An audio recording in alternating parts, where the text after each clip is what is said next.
If you were lucky, you were taught how to do taxes in school. And if you're really lucky, your school taught you how to find a good financial manager. But for most of us, taxes are a time of year where we realize we really should have learned how to do taxes last year. I'm Mark. I run the Civics Factor, a channel dedicated to exploring what is missing from our civics education. In this episode, I want to talk about what schools should have taught us about taxes. They tell me to pay them, I pay them. Taxes don't bother me unless they raise taxes. Personally, I think our taxes are all screwed up. Taxes are for the most part taught as an imperative. You have to do them. It's a mandatory part of life, and if you don't, too bad. They're not taught as this is how to make sure your tax dollars are wisely spent. I would start by saying that at best, taxes are a mandatory investment we all make into things that benefit all of us. But if we don't trust the people who are taking that money from us or trust where that money is going, then taxes are going to feel like robbery.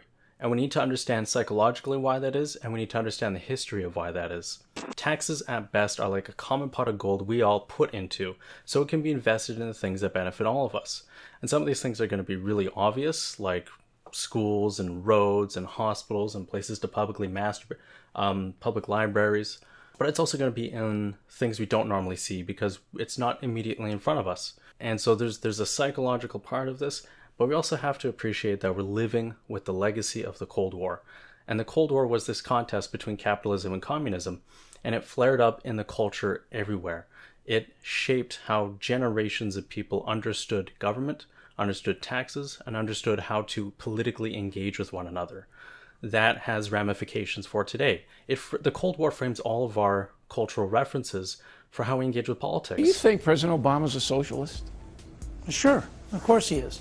I think he represents a strain of left-wing, big government. Government is smart, you're stupid. Government should decide everything, you're not capable of it. It also doesn't help that the history of taxes itself is complicated. For the most part, taxes were definitely not about everybody going kumbaya, throwing in a common pot of gold money, and then that all gets invested wisely on everybody's behalf. That's not the history of taxes. So going forward in the future, how do we get it to that point? But for right now, we need to appreciate that the history of taxes was very much about the powerful taking from those with less power in order to spend it on things that largely benefited the top few people, the few people at the top of that pyramid in that society. Taxes have become a symbol of this is what the government can force you to do. And that part about the government using force has really stuck. Listen to these excerpts by Margaret Thatcher, Ronald Reagan, and George Bush Sr. Listen to how they frame taxes and how they frame government. Much of the great debates of our time is about how much of your money should be spent by the state and how much you should keep to spend on your family. Let us never forget this fundamental truth. The state has no source of money other than the money people earn themselves. Government is not the solution to our problem. Government is the problem. And no nation ever grew more prosperous by taxing its citizens beyond their capacity to pay. Read my lips. No new taxes. But there's also scientific reasons for people not liking taxes, and a central part of that has to do with fairness. If we're all going to contribute to this common pot of gold, we want to make sure that it's wisely spent, and we want to make sure that it's going to people, if it is, that deserve it. Because we don't want things that we worked hard for to go to people that do not deserve it. Basic human nature. And scientists have actually studied this. They have gone back and looked at capuchin monkeys. So the experiment they did was they would take two capuchin monkeys and put them side by side. They would give the first monkey a pebble, and when it would return the pebble, it would get a grape, which is considered a high value to that monkey. They would do the same thing with the second monkey. Then they said they change up the experiment. They give the first monkey a cucumber in exchange for the pebble that it returned. And to the monkey, that's a lower value item. So it would witness then the second monkey returning a pebble and then getting that grape. So that's how scientists, when they look at Homo sapiens and how they behave, they took a look at human beings in our rawest form, which would be our primate and monkey cousins. So humans feel that unfairness and sense of fairness very deeply, and feelings can be manipulated. That's why it's important to know these things in our civics education. And we can look back into human history to understand that most of our ancestry was as hunter-gatherers, meaning we lived in small bands where most of our day was geared around survival. We hunted and we gathered. And it wasn't until agriculture came around in 10,000 years ago that suddenly the population boomed. So whereas most of our history we cooperated in our tribes in order to ensure the survival of our group over other groups, now we have a population of 7 billion people in the world, and it's so hyper-connected that it's almost tearing itself apart because it does not know how to figure out its essential biology, which doesn't mean that it's we're stuck with it, but we do have to reconcile the parts of our biology with the modern world, and particularly with the technology that we've created. Because it's not to say that we're in some kind of space age or something, yet we're cavemen. This is to say that we have these short circuits. We have these areas where if we are appealed to in the right way, if we're marketed to in the right way, if it's just a combination of modern technology with this primitive psychology, these little blind spots in our brains, that's causing the issues. So take obesity, for example. We know that human beings are addicted to a combination of fat, sugar, and salt. In hunter-gatherer times, we soaked up all the calories we got because we weren't sure when we were going to be hunting for how long or how long it would take to gather, so our body soaked up all those calories.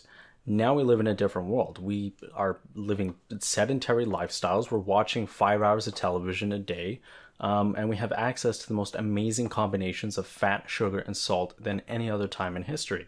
And what that does is it short circuits our brain's ability to go, okay, we have eaten enough here, we don't need to eat anymore. Or think about our screen addiction. So we have access to the most powerful minds in the world, and yet we're respectfully looking at tasteful memes on Tumblr. Civics education needs to teach what political marketers know about human psychology, because that's the best way people will be given the knowledge to understand this is how politics actually works, and this is how you navigate a world where politics is unavoidable and obviously so consequential to people's lives. In politics, our sense of fairness through taxes is exploited. So when someone brings up taxes, understand that there's something very deeply and innately human that's being touched on here.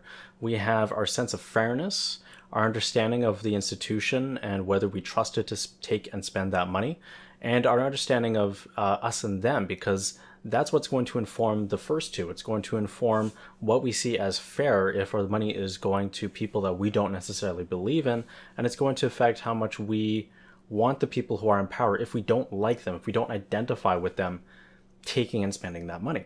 A recurring theme of this channel is how political marketers abuse human psychology. So we have some primitive short circuits in some ways, and advertisers know this, and that's why they appealed to us on these grounds. Democrats had also been doing focus groups with swing voters. The difference was that Bill Clinton had decided to tailor his policies to fit with these voters' desires. Above all, with their ferocious belief that they should only pay tax for things that benefited them, not for the welfare of others. I have no idea what percentage of my tax dollars go to welfare, but even if it's a minuscule percentage, even if it's a quarter of a percent, it's still too much for the people that are receiving these benefits that are basically non-productive. And it's this basic distrust, this historical distrust of communism in the West here that also leads to some very unhealthy overreactions or overlurches by people on the political right. We're a state in transition from a high-tax state to a low-tax state. A few months later, Brownback would sign the largest and most radical tax cuts in Kansas history, what he called a real live experiment. I believe this tax plan, it just dried up revenue. The state's not taking in any money, so certainly something has to be cut. And cutting taxes and the trickle-down effect of that to stimulate the economy was an experiment. And now in 2017, we can look back and say, that experiment really hasn't worked very well. We have decreasing revenue coming in because of the tax cuts. We have increasing needs for social services, Medicaid expansion, those sorts of things. A big point of this channel is exploring how our hunter-gatherer psychology is crippling our ability for group problem solving. We have these amazing little short circuits in our wiring, and if we don't reconcile that with civics education that teaches that, well, civics is essentially group problem solving, and so we need better problem solvers individually and as a whole to come together if we want to be able to navigate these particularly challenging issues, something like climate change or automation removing jobs, or, you know, God forbid, there is actually a collapse of society, shit hits the fan, and then people then have to navigate that like Walking Dead post-apocalyptic world where now they have to interact with one another essentially in these hunter-gatherer tribes, because the central government has collapsed and all the infrastructure has gone to waste, and because there's no organization, and there's no organization because people were not trained to organize themselves or to appreciate the organization that's already there in order to keep it from going over the edge and then collapsing. That's where we're going. So right now we're watching America just further its backsliding here, and its windows of opportunity for reform keep passing it by, and it's going to make it a lot more difficult when shit really does hit the fan that doesn't have to do with its own government slowly imploding and destroying itself. But the reason why it's slowly imploding is because people are okay with it happening. And they're okay with it happening because the propaganda of the Cold War has been so effective that it's created this culture of toxic tribalism that it does play on, you know, a very central human psychology and a very hunter-gatherer beginning. And it does have its benefits, but political marketers have exploited that for short-term personal gain, for short-term political gain. And it's because of that that we're witnessing the further corrosion of the American system. And that's going to have consequences for the rest of the world. It already is. So we have to understand the Cold War. We have to understand human psychology. We have to understand what political marketers know about human psychology if we want to create a better class of citizen, a citizen that is capable of coming together as groups and group problem solving and electing and organizing leaders that are themselves good problem solvers and can work together in order to solve issues. That's the stake. That's why we need a revolution in civics education. If you want more information about what schools should have taught us about civics, then hit the like and subscribe button below to get notifications. And please leave a comment. What would you like to see in civics education? Thank you for watching.